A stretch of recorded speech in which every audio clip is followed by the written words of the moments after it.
Well, hello, friendos. I'm Chris Welsh, here with FantasyPros MLB, and I am usually talking trades with you, while our dearest Joe Pisapia gives you the waiver wire scoop every week. Well, guess what? Joe's been DFA'd, and I've got you covered on who we're looking out at on the wire. And that's what we're going to do in this episode today, which is brought to you by So Rare, where you can collect cards, you get to own them, and you can put them in lineups to win prizes. Real prizes as well. FantasyPros.com/collect. You're trying to find out more, but we will tell you more about them later. Now, you always find great articles on Fantasy Pros each week covering some of the biggest pickups, but today, these are my bad boys. This is where I'm turning my sights on the waiver wire this week. The top player to be paying attention to on the waiver wire is CJ Abrams, if he's still available. Looked over at CBS's numbers, 60% ownership on CBS, which, if you play the translation game on a lot of other platforms, that's less. ESPN, Yahoo, it's not going to be that same number. It's quite a bit less, and he has been pretty awesome.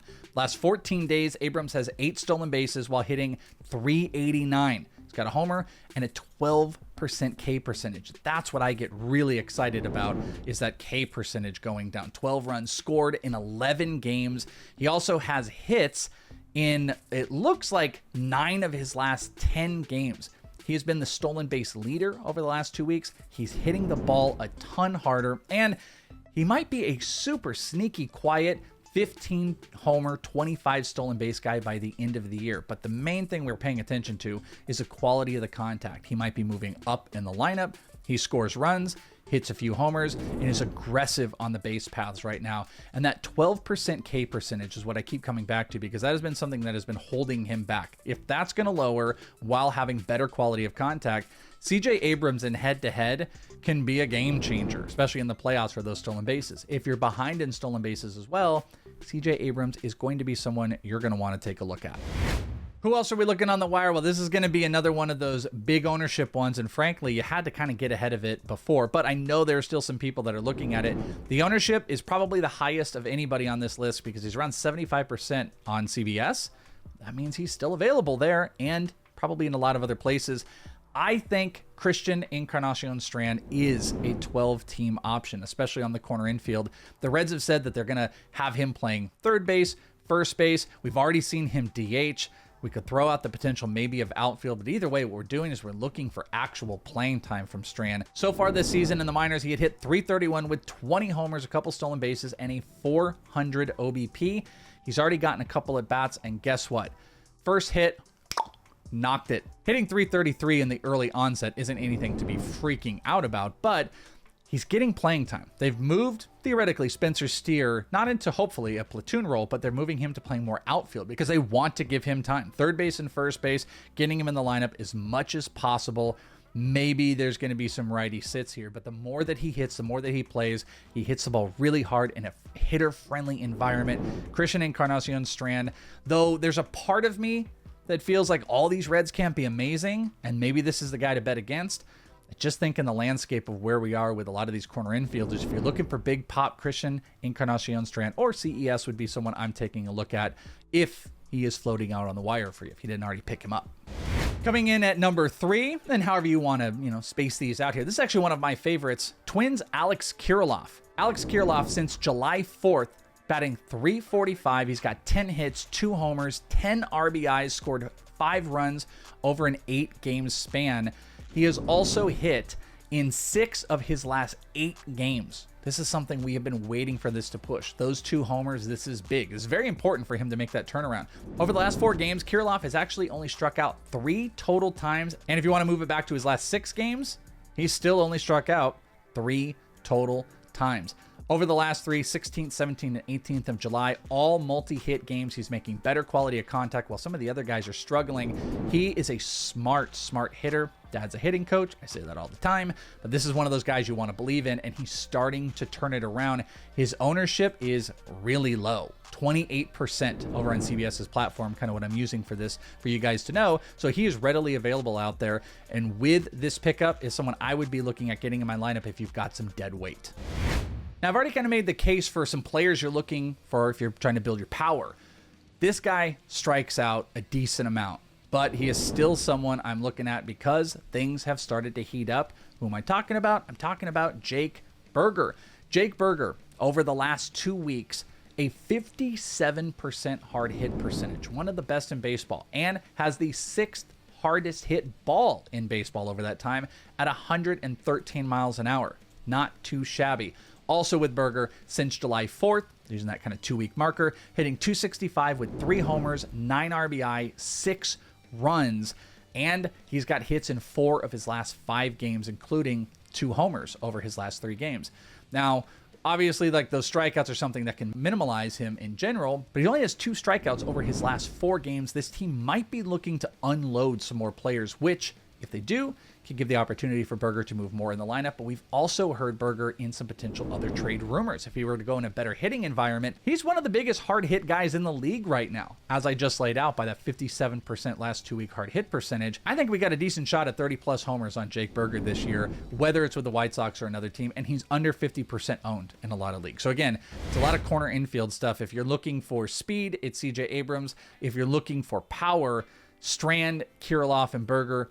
Different forms of all of this, but all guys that you can start looking at to fill out your roster. This episode is brought to you by So Rare, digital card collecting where you own the cards, be it just common or special numbered cards that go all the way to 1 of 1s. They're yours to keep, trade, or you can sell.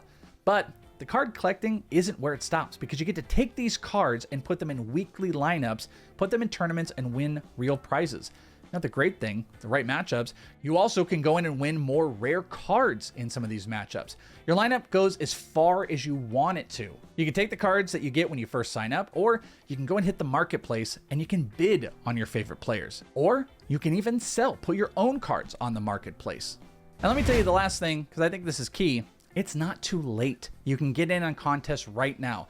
Go to fantasypros.com/collect today and sign up to play. fantasypros.com/collect. You can also join the Leading Off League by going to fantasypros.com/leading off league and play against myself, Joe Pizzapia, and our Leading Off listeners. So Rare, where the next era is yours. All right, so we're not done with the waivers, because how about some pitchers? I did not talk about them. Well, how about now? Talk about Grayson Rodriguez. Again, this is another one of those players you probably want to take a look at. He is tied for that ownership 75% over on the CBS, maybe less in some other spots, and also maybe a little bit less after his most recent outing, because if you didn't watch the whole thing, you might have been a little disturbed by those runs happening again. He kind of fell apart in the 5th inning, but we saw some big changes. When he went down to the minors, he got rid of that cutter. He threw 1 cutter in his start back up in the majors, and that helped his command quite a bit. We also saw Grayson top 101 miles per hour on the fastball. That was a full mile per hour uptick on his fastball, and we saw a 2 mile an hour bump on his slider. This game, his slider had a 50% whiff rate, the most recent one he pitched, which was great. Fastball wasn't as effective, but it was a setup pitch. So we see velo up, we see better command. The problem ultimately is going to be how far he can go into games, but hopefully this team can manage him into 5s. Grayson Rodriguez has huge strikeout potential, and if he can go deeper into games, not just wins, but quality starts would also be on the table. Grayson Rodriguez is somebody, if he is sitting on the wire, we need to be jumping in on, because we are still waiting for what that next batch of those rookie pitchers are ultimately going to look like. How about another pitcher with low ownership? We're talking 20% over on CBS. Cutter Crawford. Cutter Crawford has actually been pretty sneaky. 3.7 ERA on the season, an 8.9 K per 9.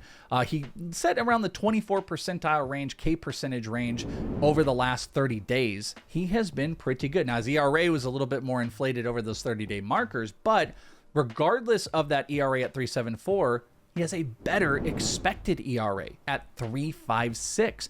The average EV against is the lowest of his career, getting quite low. Launch angle is lower than it is last year, and we're seeing him more effective. Another stabilizer for the ERA, a 3.84 Sierra, which we like to see, and a 12.8 swinging strike percentage, which is not phenomenal, but it is a full 1.5% higher than it was last year. Cutter Crawford might be more streamy at the end of the day. He might be someone that you want to look at as a streaming option instead of just throwing him out in any matchup whatsoever. But his last start against the Chicago Cubs, he struck out 9, going 6, giving up only 1 hit. And over his last 3, he hasn't given up more than 3 earned runs. It's really going to be about how deep he goes into games, but I will note he has gone at least 5 2/3 in 3 of his last 4 games. and picked up 2 wins. So Cutter Crawford might be a nice streaming option if you can go pick him up in the right spots. You also can take a look at some bigger splits at home. It's been a little bit dirtier at 5.6, but a 2.48 ERA on the road. So if you see a decent offensive matchup against on the road, Cutter Crawford might be a must start. The final pitcher I'm going to talk to you about on the waiver wire is Reese Olson with the Detroit Tigers. This team in general is a little bit dicey, but Reese Olson has a 9.31 K per 9 on the year with a sub-2 walk percentage, but he's only got one win in 38 innings pitched. That's kept him down. It's a sub-4 ERA with a better xFIP at 3.60.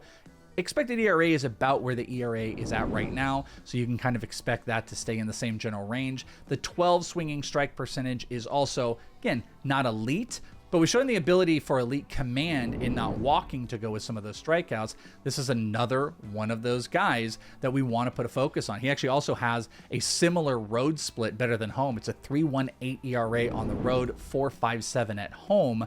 So when you're playing teams like the Royals and bad offenses, I would want to end up picking him up. He's also kind of had a 2-split year, a 4.7 ERA in June, but a 2.19 ERA here in July. I would take a look at Reese Olson, also low ownership in general that you can use as a streaming option. A lot of these guys I talked to you about are more streaming options in general. That's kind of what the waivers is looking like until the trade deadline comes down. So let me throw one last thing at you. If you want to start speculating on some of these players that are going to get traded, there's one thing that we all know is going to happen. We are going to get new values. There are going to be players that are going to end up getting playing time because other guys left. One I might take a look at is Matt Mervis. Matt Mervis with the Cubs, simply because Cody Bellinger does look like he might be a trade option. They're floating his name around.